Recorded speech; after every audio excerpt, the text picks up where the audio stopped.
Tada! Sveiki atvykę į pirmadienio elektrikų klubą. There you go, mate. Words. Welcome to the Monday Club. Come on. Pretty good. That was good, no? I like it.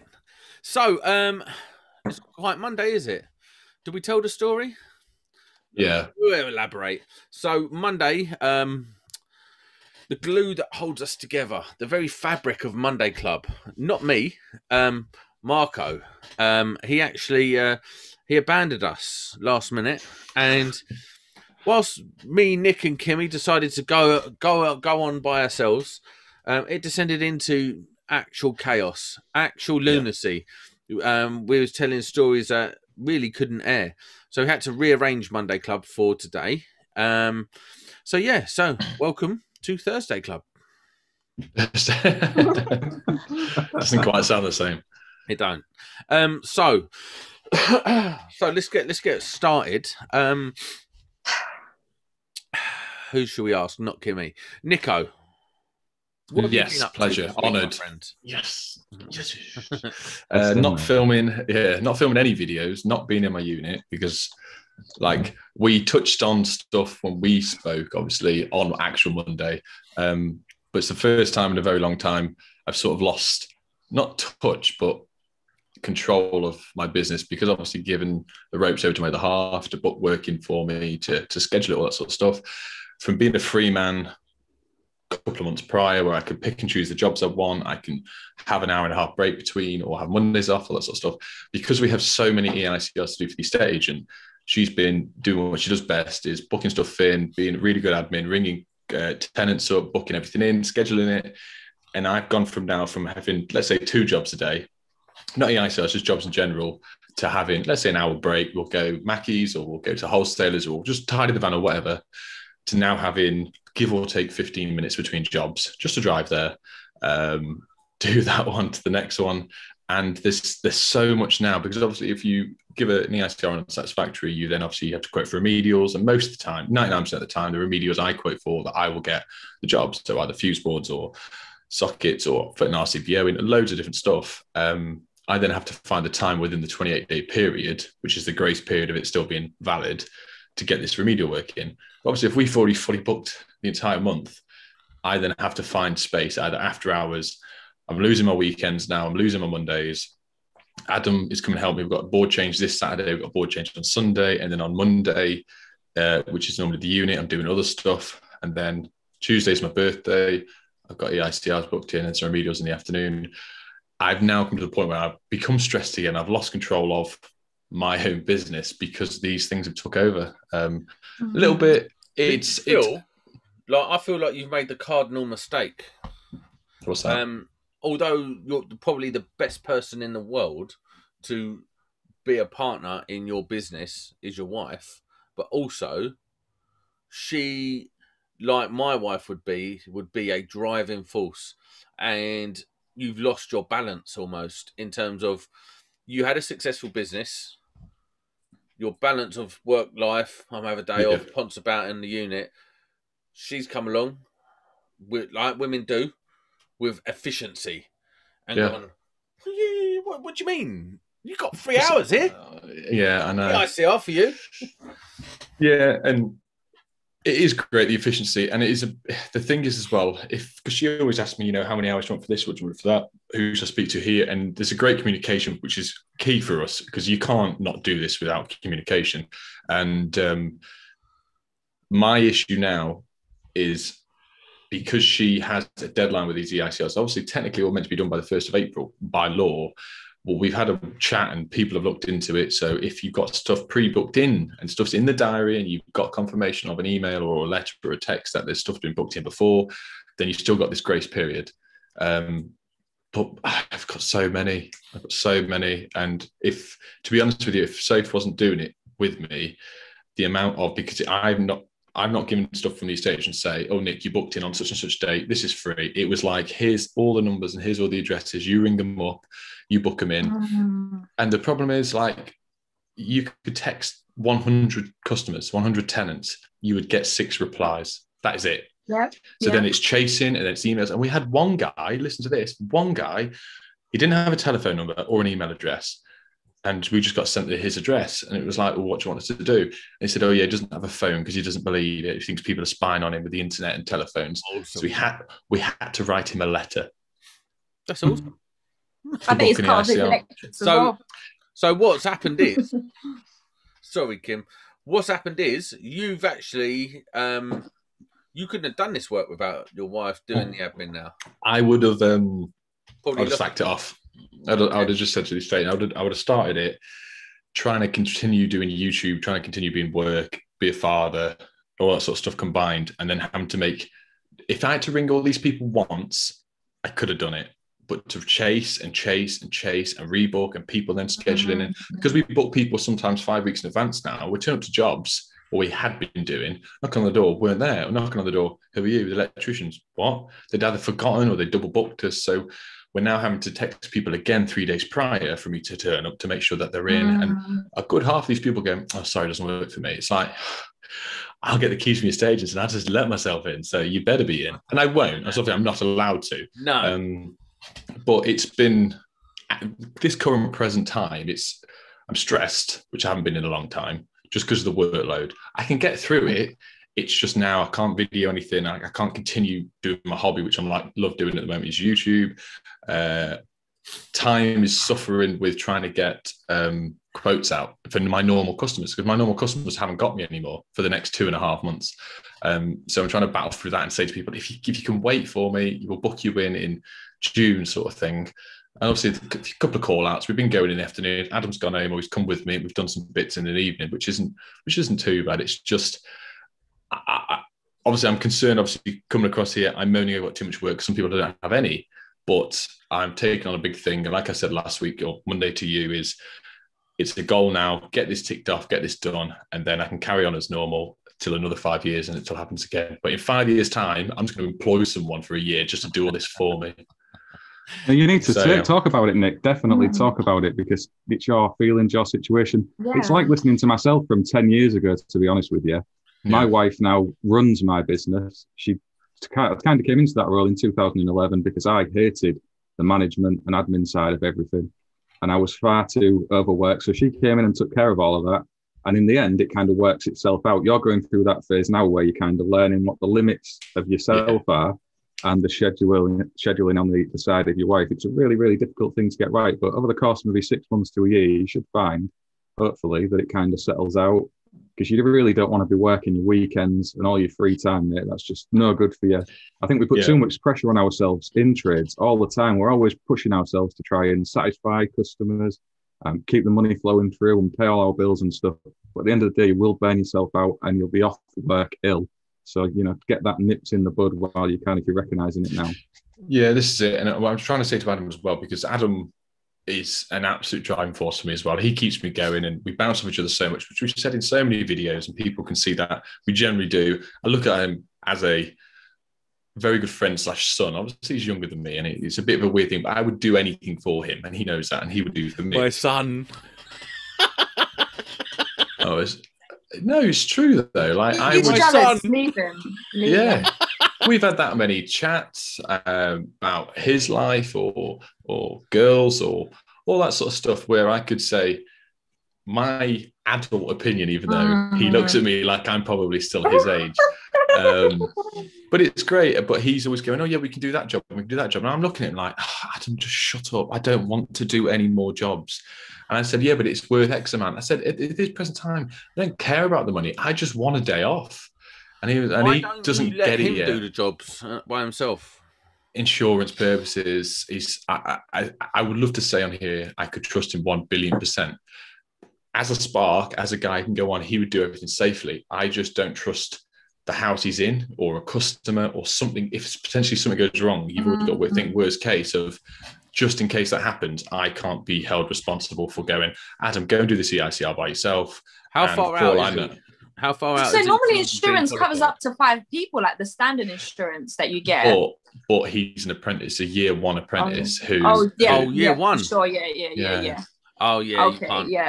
Yeah. But if you were to say in a year's time, if this was to happen again, I'd feel more than comfortable. He's already got testing down to a key.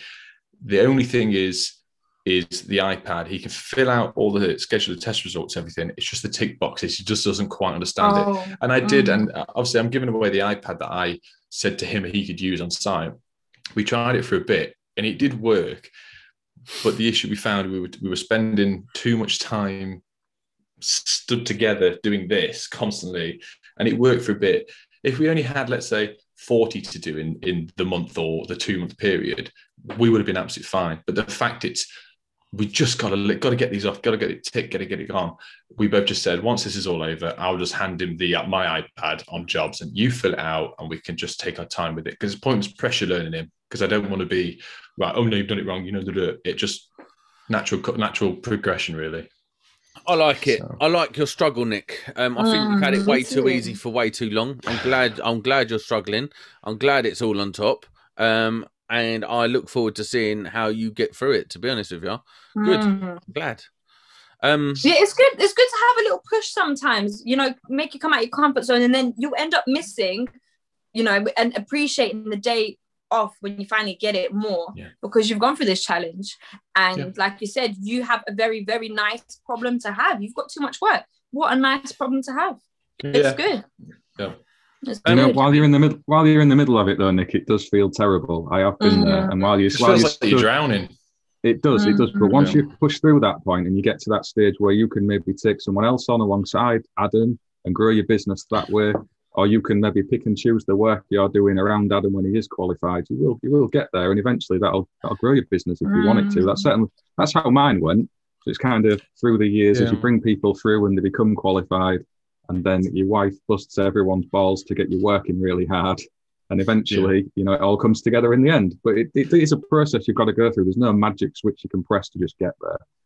This is the next thing with, I need to get that registered, and it's going to have to happen this year. I've managed to get around it to the point with YouTube. Obviously, when I started YouTube and I started getting paid with YouTube, it really bumped me up a very, very close to the VAT threshold. So I set a limited company up. So it's a different entity to myself, which is great, because as a sole trader, so now I've employed Adam.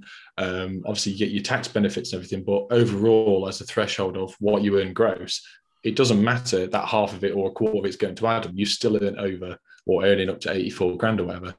So the next thing for me this year is going to go VAT, which scares the hell out of me, because I know all my work is domestic. I know I will push a certain amount of people away, but hopefully I'm good enough at my job, and I know that I can keep the people that are willing to pay a bit extra. Whether or not for a year I drop my prices down a little bit, obviously when the VAT is added on, it's going to sort of equal itself out. Don't do that. Oh, okay. Definitely don't do that. It's not. People think it's a big difference because you just think of that 20%, don't you? But you're also reclaiming the costs of your material purchases, the running of your vehicle. The actual difference isn't that great once you actually drill down into it. I've been VAT registered for coming up 10 years now, I think. And the actual price difference of me to other local electricians who aren't VAT registered isn't as big as you imagine. But don't go dropping your hourly rate. You need to make your money on your job. So, that's got to be what it's got to be. And if you're busy already, then that's a good place to start from when you do VAT register. Because if you do cut a bit away from what your client base is, it's not the end of the world. Sure. So don't instantly just do that. I mean, it's one of them. Do you want to work for the people that won't pay that little bit more for yourself? Because my dad was always VAT registered, being a painter. Don't quite know how, but he used to earn a lot of money painting. And it's always the unknown. So my next step was taking on an apprentice, and it was like, it's just the unknown. It's always scared me. And, am I going to afford my overheads? I'm going to do this. And I always go to worst case scenario in my head every single time with any decision. Looking at renting this truck, looked everywhere, spoke to 6 different companies now, and they're all giving me a ballpark figure, and it is expensive, and I don't need it, but I want it, and I'm going to put it towards the business. Like, it's going to help me out with, because Soph's going to be on it as well. It's going to be a commercial vehicle, because she can easily bring stuff to me on site, because it's going to be a truck bed once the kids are at school. It's going to go against my tax. Obviously, if I'm VAT registered, it'll also go against that, and obviously the fuel. But then at the same time, I think, let's say work dries up. I've already got Adam, who costs me £1,200 a month, and I'm going to give him a pay rise because he deserves it soon. I've got my overheads, I've got my mortgage, I've got the unit now, which is £600 a month. And I just think, what if work just dries up? And I've always said, what if it dries up? I've just shot myself in the foot. but I've never not had any work. But I always go to worst case scenario. What if this happens? And I talk myself out of stuff. But I think that's a smart way to think. Like I'm the opposite. I'll spend, if I have 500 quid coming, I'll spend that 4 times, and then I'll be like, babe, where's all the money gone? Like, you spent it, idiot. So no, it's a really good way to be. Certainly in business, is to be prudent. Is to like look at the worst case scenario. Because what if it does happen? What if you, I don't know, walk out your house and get hit in the head with a meteorite? Oh, I know. You're off for 3 weeks. And this is exactly where sort of I took life a bit differently when my dad died. We never had a big house. We never had a really nice car. It wasn't like we had nice stuff, but it was never. My dad could have afforded a bloody Jag, or we could have had a 5-bedroom house in the middle of nowhere. But he took us around the world. That was his thing. He said, "Travel the world, see everything. You only live once." And he died before he retired. And obviously, a lot of his friends used to wait until you retired to then travel the world. And he said, "For all I know, I could go to it one day, fall off a ladder, and die, and I'll never get to do the things that I wanted to do." And as soon as he said that, I was like, "Yeah, no, I tell you what, I won't get stupid. But if I want something, or the kids want something." Yeah, I'm going to buy them. For all I know, I'm going to work tomorrow. I'm going to pass out, headbutt a fuse board that's open, and I'm going to die. I genuinely don't know. So it was the unit. I am not the unit. I know, I'll try. I've got a bit of rope on my top, so in case. But with the unit, it took me nearly 6 months to convince myself it was a good idea. I think it's a brilliant idea. Certainly when I come up there and take it over. Even if it boosts your work morale up, it's worth it. And everything's been a bonus since. I mean, with the unit, which has helped me create more videos, which has then got more sponsorship, more YouTube ad revenue, which has then built the other side of the business up, which has then allowed me to take a bit more time off. And this is all roped into, as soon as I took Adam on, I spent the time with him. He's then increased my workload and equally money, which has then allowed me to employ my other half, which I've always wanted to do. It was the whole key reason why I set YouTube up, to earn £500 extra a month, so I could go, "Can you do a bit of admin for me? And I'll take you on, because I hate the job you're in and you deserve more." Aww. And it's now led into, she works for me full time. I've got a full-time apprentice. I've got a cool van. I've got a unit. And I always look back at the stuff I've doubted I shouldn't do. And when I've done it, all I've done is grown from it. So but within reason. I need to be sensible.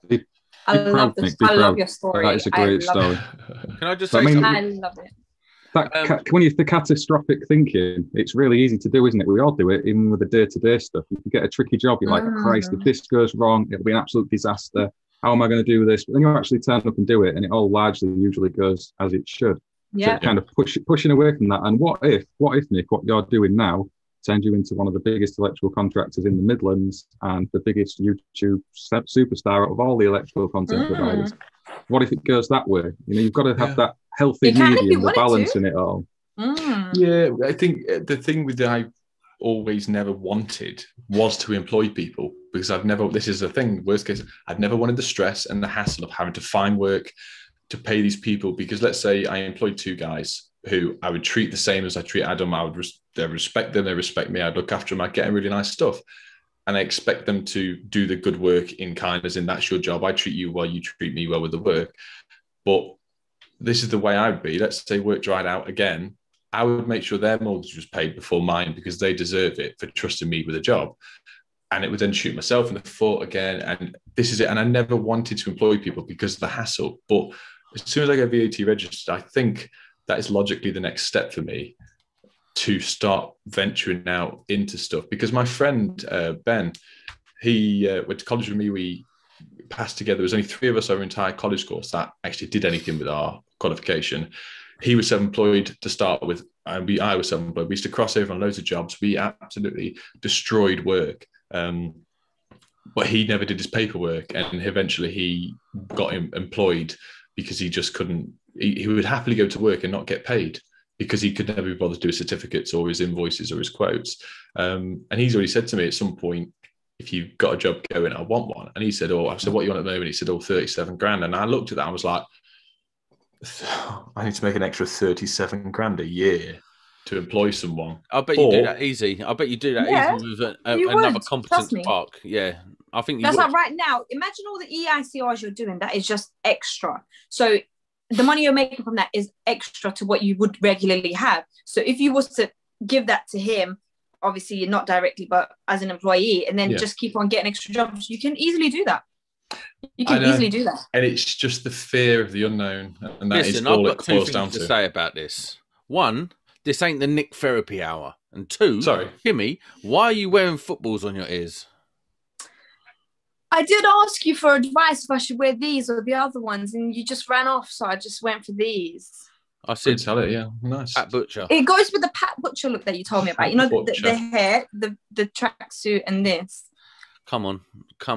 Right, listen. We have got to go. We've got a new segment.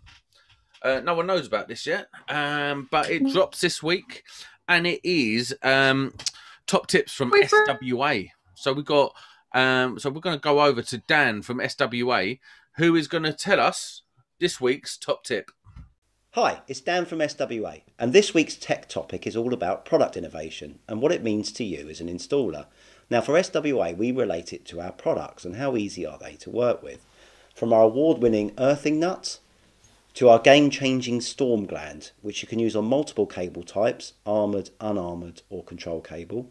It's IP68, which means it's sealed against the ingress of water and dirt, and you can install it without needing a shroud, which should mean it's quicker to fit. But what does product innovation mean to you? Thanks guys, have a great day. Thank you very much, Dan. That is Dan from SWA, our newest sponsor, with our weekly top tip. Now, can I just say something? Like, I've got something in this eye. I feel like it's swelling up. No, he's just really emotional from Nick's story. He's just inspired. Yeah, I feel like I need like an eye, like a cucumber on my eye to cool it down or something. It's really bad. Mark, now we've had like Nick's sob story and emotional moving, suppose you had to be there story.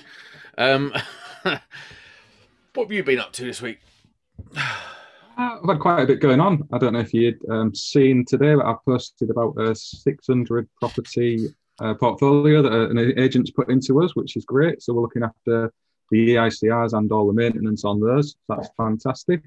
I've also got some EV chargers for a national company who are hopefully going to start firing a few of those our way as well. Ooh. And I'm just enjoying myself with some YouTube content. I don't know if you watched me messing about blowing fuse wire and MCBs up, but there's some more of that coming as well. I've been messing around on my test board, short circuiting things and, trying to set fire to stuff. Hasn't worked yet. I've failed miserably, but I'm going to keep going with that. With the Apprentice 1-to-1, we've passed 600 people now back into work. That just happened yesterday. And I've noticed actually this week a load more employers getting in touch with jobs as well. So I think we had 4 yesterday and there's been 3 today. So I've really noticed that it seems to be picking back up. In jobs coming through on the agency circuit, on the subcontractor circuit, flooding in. There's a lot of work starting to kick off now. Lots of work. Seems to be. It's nice to see as well, isn't it? Because I mean, it's been a bit of a new tech share. Everyone's got more money to spend now, right? It's not just that as well. It's the end of we say it's the end of COVID. It's the end of lockdown 2. That as well, yeah. Do you know what's funny about it? Obviously, everyone wants lockdown to be over. Let's make no bones about it. Sick of it. Fact that Primark's open makes my life so much better. And Matalan. I like Matalan as well. I ain't going to lie. I don't care. Matalan's a good shop. Yeah. Matalan and Primark. That's where I get my best clothes. However, the one thing I'm not going to miss is school traffic. I know. Oh, mate. I know. Come on, the traffic. School traffic, like we ain't had school traffic really for a year. Not proper, no. Not proper, but it's coming. It's coming after the summer. It's going to be back 100%. You know it is after the summer. This is where Adam had a bit of a go at me. His car went into the body shop because some lacquer come off his bumper, so he had it resprayed. And he said, "Oh, is it all right if you pick me up for this week?" So Tuesday, I had to be. He's at mine for 8, so I said, "I'll be at yours for 8." I said, "Yeah, sound." Normal morning, 15 minutes to get to his house. So I left at I think 22. I said, "Oh, I'll grab a McDonald's coffee on the way." And I rocked up at his at 8:25. I was just sat in traffic. I didn't move for 10 minutes. Literally outside my own house. I was still connected to my own Wi-Fi. I was like, oh, he said, "Cool. Thought you were going to be on time." I was like, "Don't, boy, don't." Listen, I can vouch there. I can vouch for that because when I come up to visit you, and we've done that job, there was Stafford's so much terrible. Traffic. So much traffic. unbelievable amount of traffic in your area. That was ludicrous. But yeah, so that's my biggest concern about the end of COVID. Yeah. Selfishly, is that who else has got a end of COVID thing they're going to miss? Well, to be fair, it's not going to be long until it's a 6 weeks bloody holiday, so there'll be no traffic again. Yeah, but you wait until after. Then when it comes back, it'll come back with a bang, and I don't know what we're going to do. For me, I'm not going to miss the whole only one person in a shop thing, because at the minute I'm not getting asked to go and help with the weekly shop down at Tesco's and Lidl's and stuff. She goes on her own. She does it all by herself. I get to stay at home. At the very worst, in the car. It's perfect. Yes. That can stay. Sitting in the car is the best of both worlds, isn't it? It's like you don't get moaned at for being a lazy arsehole and sitting at home, but you're sitting in the car and you're like, it's like your own sanctuary for like. What Ralph said earlier. She said she's just nipped to the shop with the eldest. I think she's obviously getting stuff for birthday or whatever, and because she's now takes the eldest to the shop, and she said, I said, has he got to wear a mask yet? Because obviously he's just turned 11. He said, yeah, 11 plus, I'm meant to be wearing masks. I was like, all right. She said, I was like, it's so weird that they've been at school. And anyway, the story went on, and she said, to be fair, I've quite enjoyed COVID because people stay away from me. I was like, yeah, that's your personally down to the queue. So she doesn't like people talking to her when she's outside or going near her. She said, it's great. Now I've got an excuse just to ignore people and just dick a wide berth for no reason. I was like, yeah, I have to ask permission for a hug sometimes. Is it all right? Yeah. Can I sit here on the sofa? No. Over there. Okay, cool. But yeah, I think for me with COVID, it's I'm sick of wearing the mask. I do it, and we religiously do it now. I'm just sick of trying to talk to Adam in a customer's house or even going to the shop. I don't know how people deal when they have glasses at the same time. My mom saw her recently when she drove past the house, and she thinks she got they put birthday card around for the eldest, and she stood there. She's going, whoop. The mist, and then it comes down, and I said, "Oh my god!" She said, just "I know, don't even start." She breathes like this, like with a lip over, just to breathe the air down. Yeah, I noticed that. I noticed your mum doing that as well when I saw her the other day. But anyway, oh my god! I just realised. You are naughty. Do you know what? I've lost I don't know what it is. All the mums love Sam. Like, my mum is obsessed with. Oh my god! If my mum watches this, can you edit that bit out? No. But no, she every time she hears that your voice, like, is that Sam? I'm like, yes. Is that Sam? All the mums love you, Sam. It's the fat handsomeness. I don't know what to say. I have occasionally women message me on Instagram asking who I am. No. About me, said, it's nothing about me. They said, just to let you know, I'm sick of the sound of your voice. My husband even watches your videos while we're sat in bed. And I was like, okay, this wasn't going where I thought it was going to go. She said, yeah, loads of them messages back. I've got another birthday one to do. They just, some other ladies email me saying, my husband's 30th soon. Can you do a short video saying happy birthday? How many? That's so cool. Yeah, you are. Can you do me a birthday video? No. Can you do me one? Okay. Same day, yeah. Okay. The swapsies. Go on. Before we get any weirder, I'm going to put a bosh on that. Who else? Who has? I know it's not really to do with the electrical industry, but who else has seen about British Gas and what they've done to a load of their workers? I don't really know the ins and outs of it. Does anyone here know the ins and outs of it? Mark probably knows a lot more than me. Yeah, Mark. Yeah, we all look at Mark. I know a little bit. I think the main issue is that they've had the contracts kind of adjusted, haven't they? And they had to accept terms of employment that weren't the same as what they originally agreed. Was it called fire rehire or something? So while the salary sort of stayed the same, but their hours have increased and some of their other benefits have reduced. They've been striking for quite some time. I was actually working in a house maybe 3 or 4 months ago, I think it was. And the occupants had called British Gas to come out and look at a fault on the boiler, and they've been told we ain't got any engineers because they're all on strike. And I thought, that's weird. I ain't heard anything on the news about British Gas being on strike. You'd think you'd hear about it in the news, wouldn't you, if they were all off it in mass? Apparently it's been going on for quite some time. But just earlier on this week, they actually started laying them off, and 500 to 1,000 or so handed the vans back and gone off to do their own thing elsewhere. seen stuff on Twitter because PB Plumber shared it, which is then what I saw, and I was like, oh right, okay. And I looked into it, and then it was all the hashtags below of the guys with their van, picture with their van for the last time. They've had it for the past 10 years and 30-year contracts of, you know, proper hardcore service plumbers will come out and they can diagnose it from looking at it. They just lost all of them for fresh-paced people straight from college with no work experience, really. It depends on why they're doing it. Are they doing it to save the company? Are they struggling so much, and or are they doing it because of greed? If they're doing it because of greed and profit, overall, then obviously. I think Eccentrica overall are trying to cut costs because they've lost a lot of their retail customers. So a lot of their gas supply customers have gone away. But I think their actual home care customers are going through the roof. I think that's actually a thriving part of the business. But because they're trying to cut rates across the whole company equally, it's affecting that as well. Because I think, is it Pimlico who came on Twitter and said, actually, we've never had things better. While lockdown's been in place, we've had more business in the domestic market than ever before because people are working from home. They've got the heating on more, stuff's breaking, they need call-outs. So it doesn't actually seem to marry up with the circumstance. I don't think it can be a result of lockdown and COVID. See, I've long had a theory about the reason a lot of this de-skilling's going on across the building industry. Excuse me. I think it might be to do with innovation in products. Is a reason why the skill of an engineer, the skill of an electrician, is becoming less and less in demand.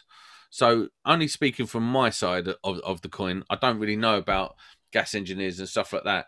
But when you look at a lot of the innovation in the electrical industry, where it's come from in the last 20 years, like certainly since I've been in the trade, everything's got a lot safer, a lot easier to put together, and it's certainly in the commercial sector. It's the containment, everything, every part of the installation has become a lot easier. Would you say it'd be more modular, like it is? If there's something wrong, you take that piece out and you put a new bit in. That sort of thing. It very much it's more like things like, and they've been around for longer than I've been in the game, but things like Flex 7 lighting and Hager click boxes, and trunking, the prefabricated trunking bends, prefabricated tray bends, all that sort of stuff is now, whereas before it wouldn't have been specified as much. Now it's actually more cost effective to buy the prefab bend than it is to have someone make it on site. There's a lot of faffing about. They might mess it up, gets chucked in the scrap bin. You know, that's a 15 quid bit of tray plus an hour to do it. You're looking down the probably 50 quid on that mistake. So now it's just easier to pay 15 quid for the corner or 25 quid for the corner. It's just going to go in easier. It's going to save time in the long run and stuff like that. So I just see like innovation, the cost of products getting cheaper, the cost of the more complicated products getting cheaper because of obviously globalization, getting things done abroad. Like a lot of the steel containment's made overseas. It's not made here. And then with other things like the modular lighting, it's kind of took the skill out of it. Even things like smart lighting. Now I'm a bit stepping outside my wheelhouse here, but with smart lighting, it is just really a matter of running enough cables to be able to do the controls and then putting the controls away. I've been doing a lot of BMS. It's not complicated. You get given the drawing, you pull the cables to it, and you just learn how to make the cables off how they want it according to the drawing. Once you've deciphered the hieroglyphics of this drawing, which it is like literally something from ancient Egypt, once you've understood that, it's easy. It's not difficult. And I wonder if the skill has been taken out by innovation rather than like this weird, sinister, like fat cat force, like haunting the industry going, we're going to de-skill everyone, we're going to take their money. I don't think it's that. I think it's actually innovation has de-skilled the industry by virtue of innovation. I don't know. It's just a theory I have. I think that you're on. Sorry, Mark. No. Mark, go on. I was going to say, I think it's kind of usually it's in the middle ground to what people think, isn't it? So you have the conspiracy theorists are all like the fat cats are trying to take the money. And when you see directors of like Barrett Holmes and Persimmon, where they're getting £1 million bonuses and they're paying out 500 million in dividends to all the shareholders, that's all money that's been taken out of their supply chain at the end of the day. A lot of it is. So it does go on. We need to recognise that, you know, there is capitalism on steroids in the construction industry without any doubt. But also, as you've said, Sam, there is loads of innovation. The job's getting easier all of the time, and certainly in the world of containment, as you say, because even now you can have, as much as people don't like it, conduit that you don't even need to thread together anymore.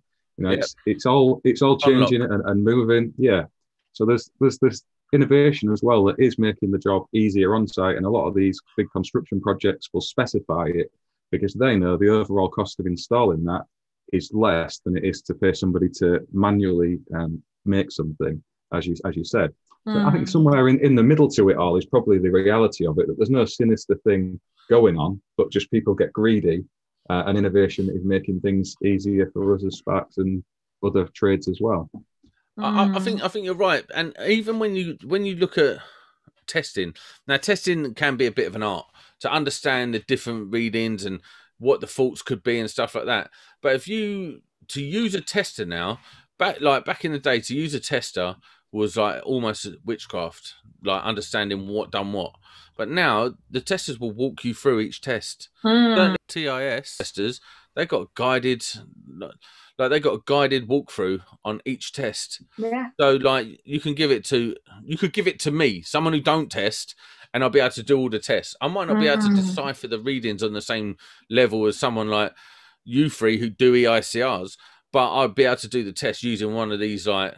This is the difference between my Mega and the MFT Pro from TIS is the amount of information you can get and from the Pro compared to a Mega, which is Mega's like the old, you know, we still use it, a rock solid tester for basic tests. But if you want to go next level, you can fill all the different stuff in, the breaker sizes, and it calculates everything for you. And you can just sit back and go, I have done nothing here other than plug it in and click a button. And even that, you can, some of these new testers, you can connect it to your phone. So it will just, you've barely got to do anything. You just click and go. Tell me more about the MFT Pro, because I know that these are next level, aren't they? Yeah, Mark uses loads more than me, so he's got the EV attachment as well. So, yeah, I mean, Matthew's our qualified EV installer, but he let me have a go with it the other day. And when you're not familiar with doing something, as I'm not in testing an EV charge point, it's great that it actually just walks you through it. So it takes you through the sequence of tests, even to the point, I mean, I don't know if you've seen the actual EV adapters, but they have a few dials on. You're not familiar with it. It's like, what the hell do all of these do? Even I was kind of scratching my head for a little bit to start with. But it tells you what position to put them in, what test to perform, records the results itself, tells you what's gone to the next test. It's really user-friendly. I think especially with EV stuff, it's not something that electricians are maybe going to be doing every single day unless you're specific to that market.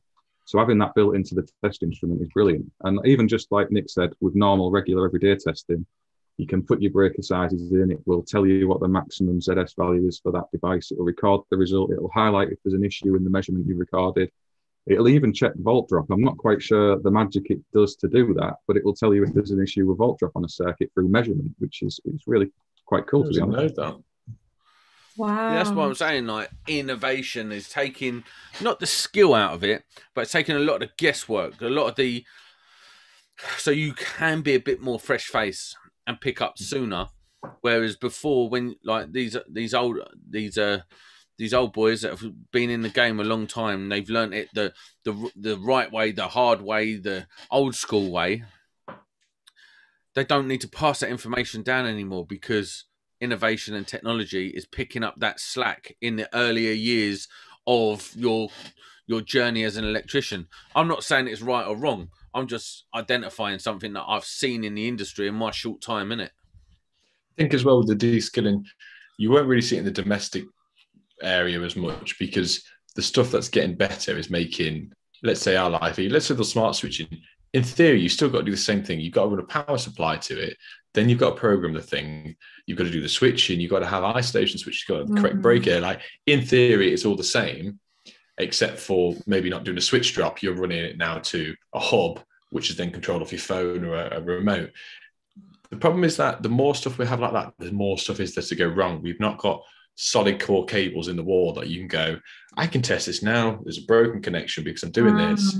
Now it's all to do with the software and the communications and the Wi-Fi. And that's the thing that annoys me. Like, my dad always said, oh, have a nice car, have aircon, have this, have that. He said, the more stuff you have, the more stuff there is to break. And I was like, yeah, that's true. Do you know what I say about that? The new heaters, the storage heaters. They're like, the new ones are so complicated, and all these settings and daytime, and whereas obviously before it's like 0 to 5, set it, job done. And now you've got the whole system. You can put the dual tariff. It detects when the window is open, and then it automatically lowers the temperature and all of these things. And it's like, wow. And then when it does go wrong, it's not like test the element needs to be changed or the link.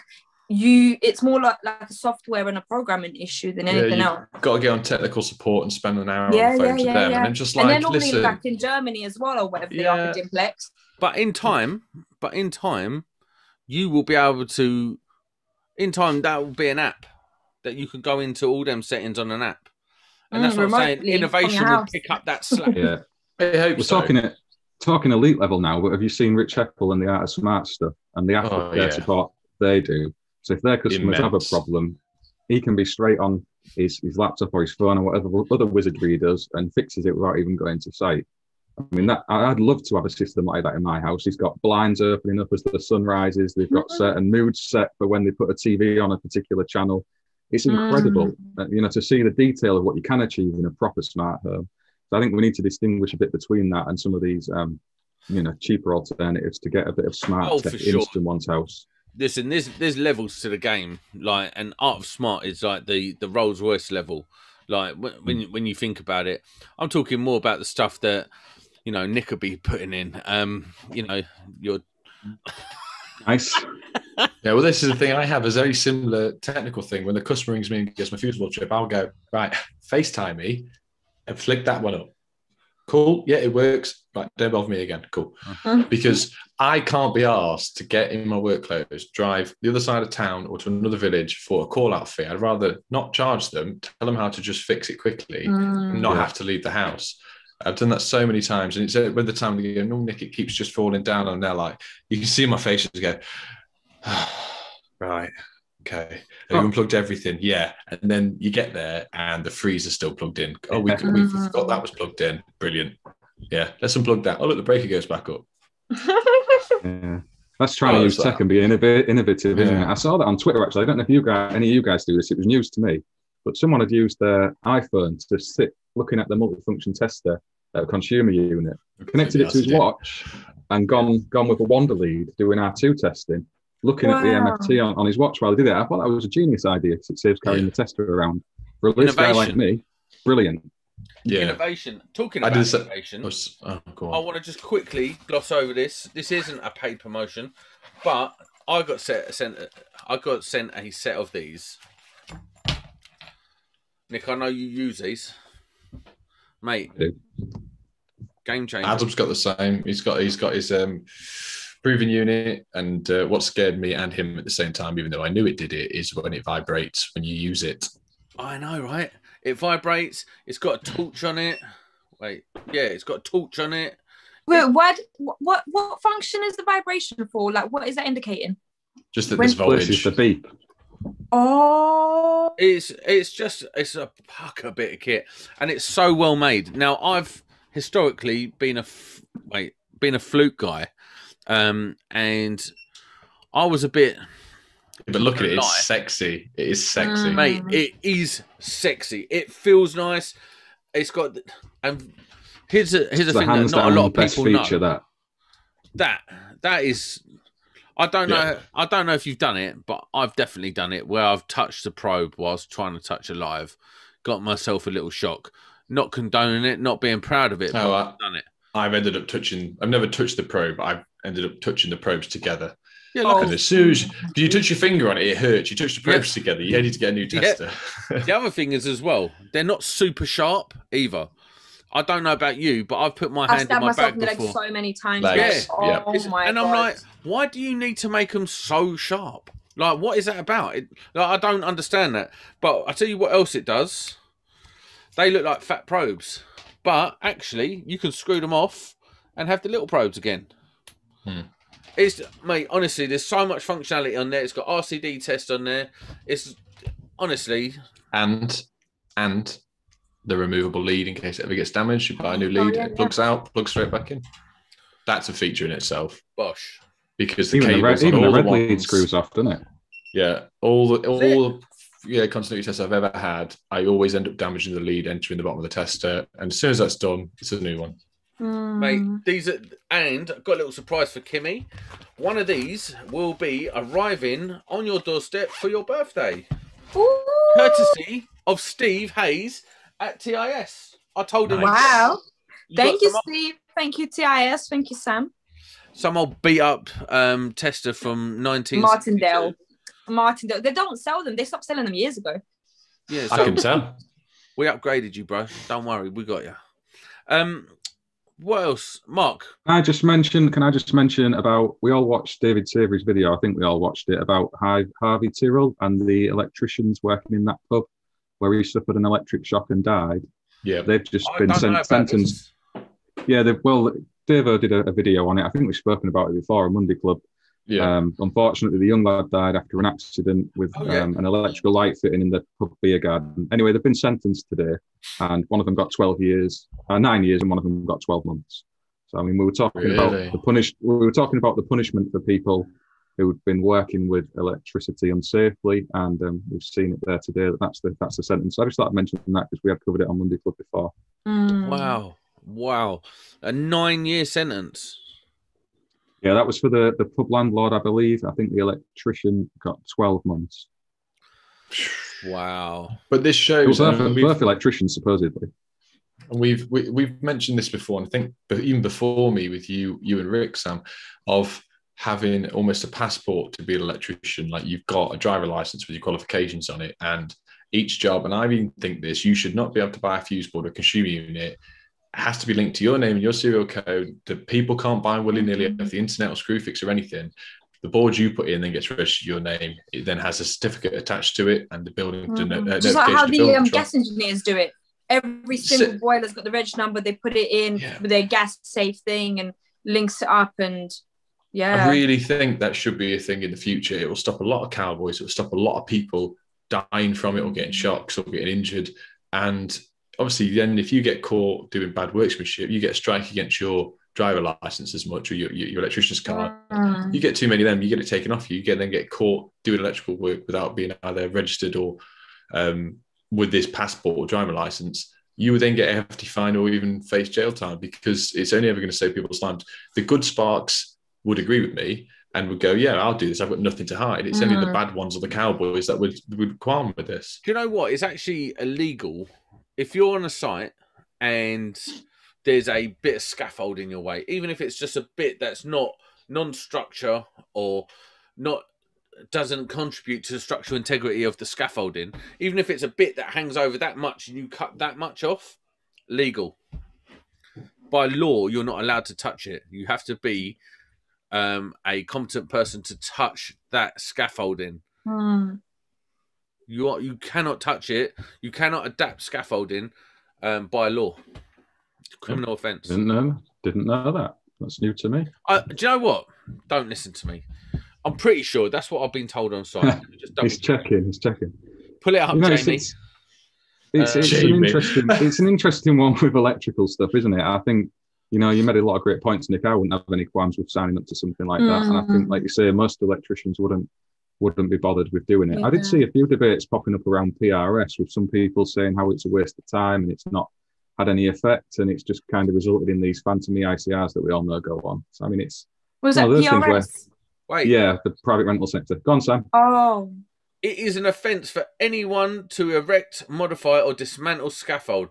For the record, we can confirm that under Section 7 of the Health and Safety at Work Act 1974, blah blah. Yeah, you cannot. It is an offence to mess about with scaffolding.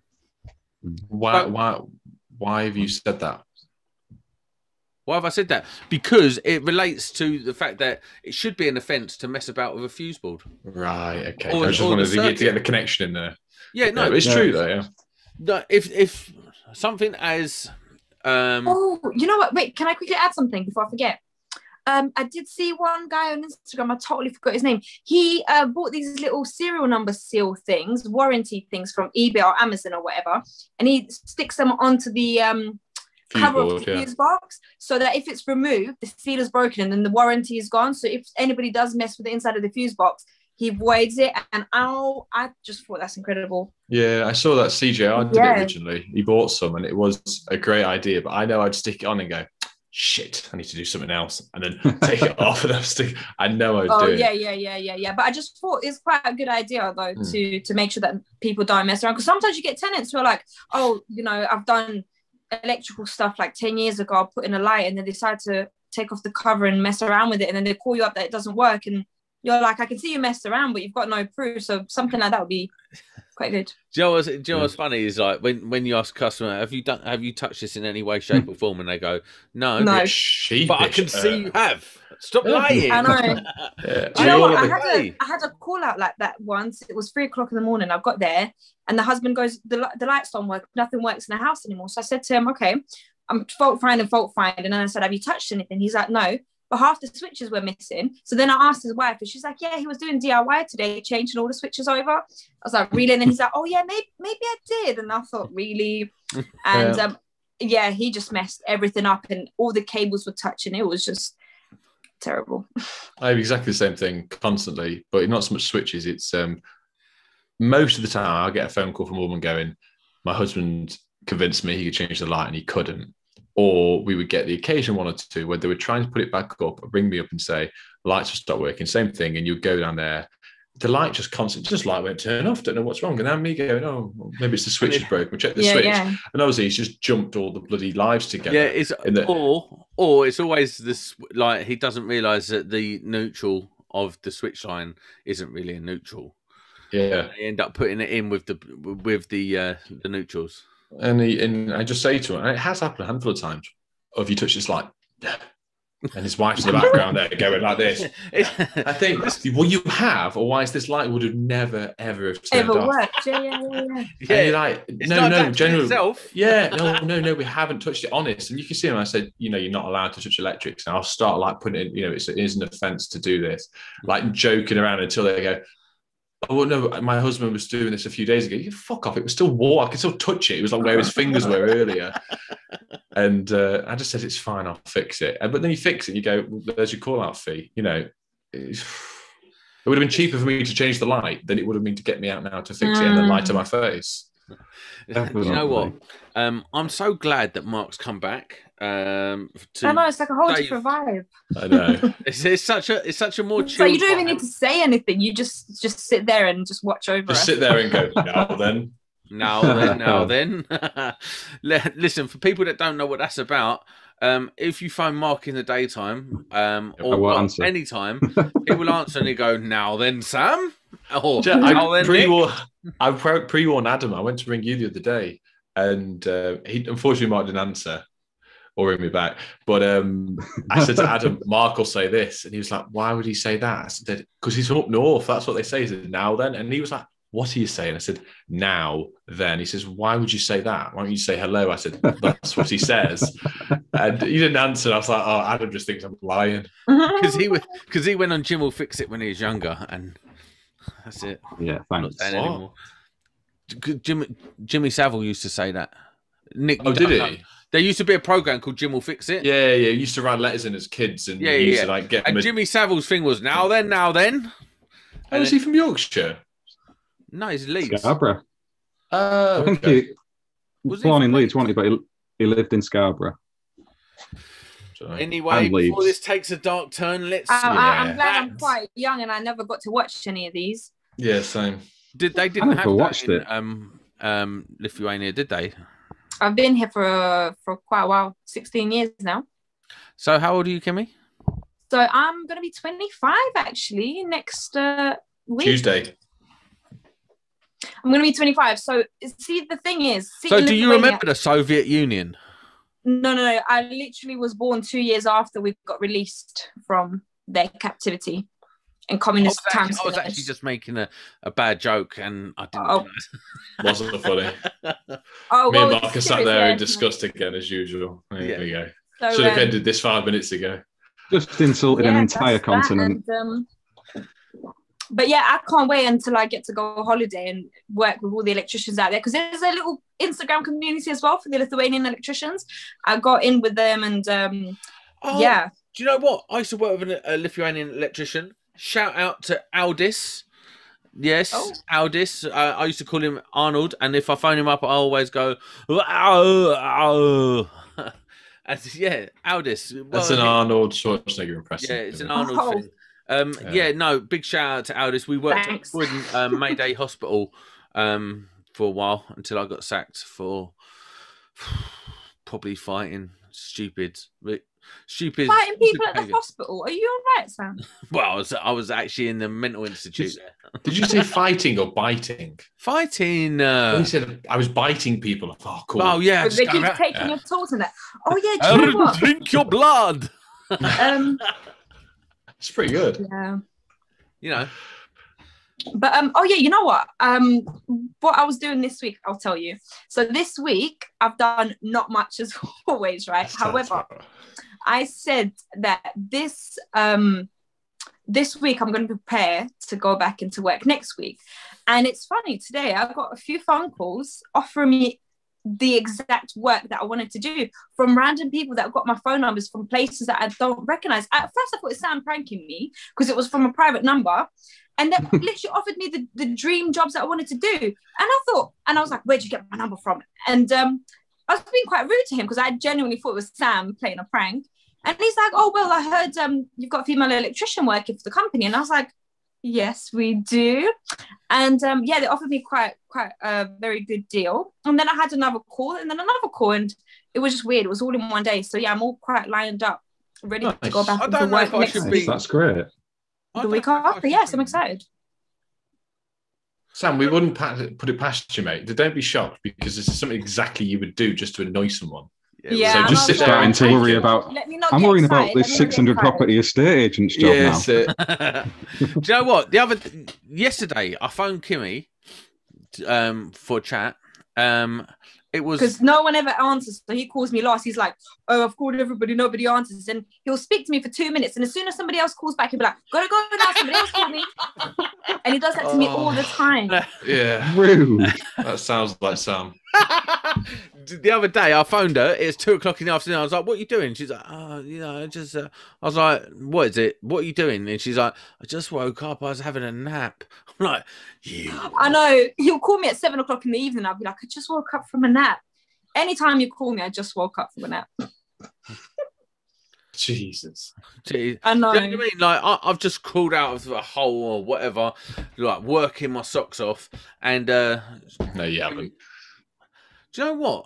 You'd be surprised, my friend. You'd be surprised. He's actually kept up this work streak for a while. You've not don't say work streak. Yeah, don't say yeah, work but it streak. is, though, isn't it? It is. Yeah, it's why he's having an allergic reaction. That's what it's all about.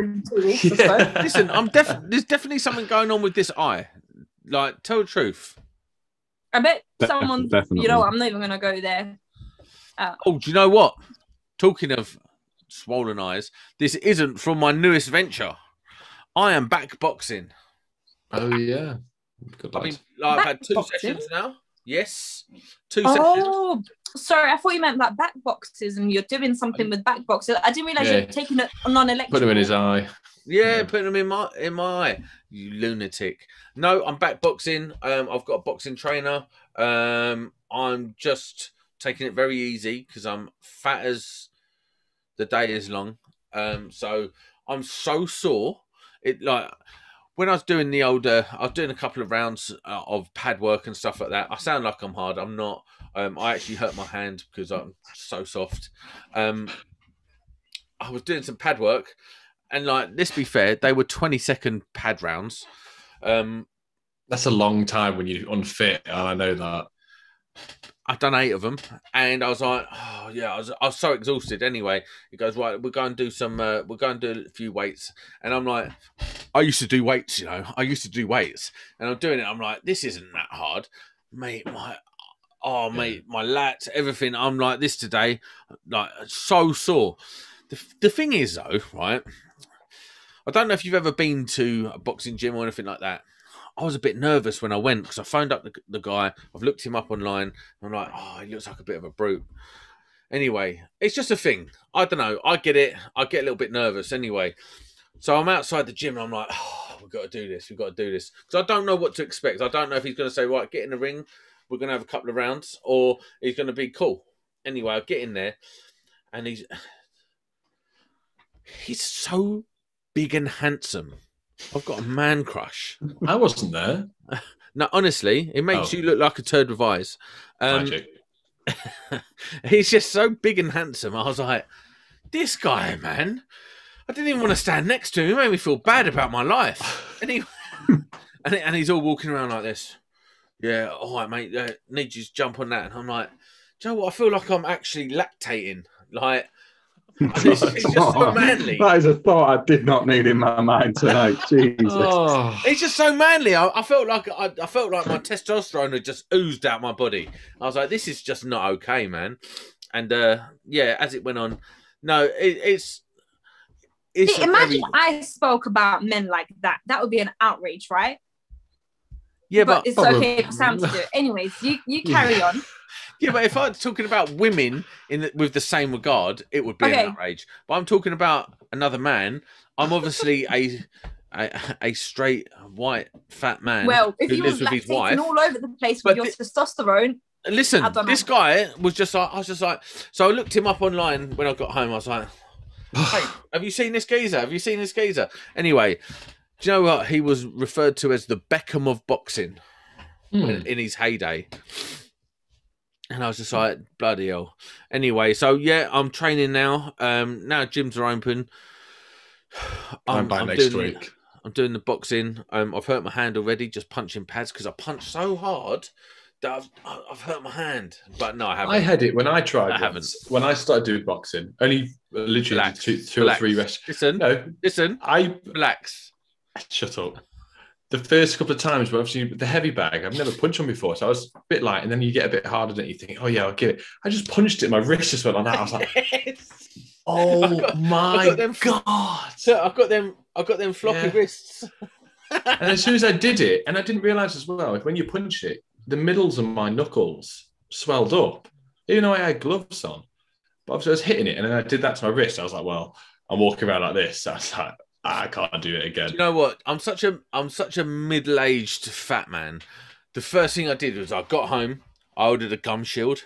I ordered wraps. I ordered some boxing gloves, some training shorts. You know, I've gone right in, like just so as I can look. Amazon gone.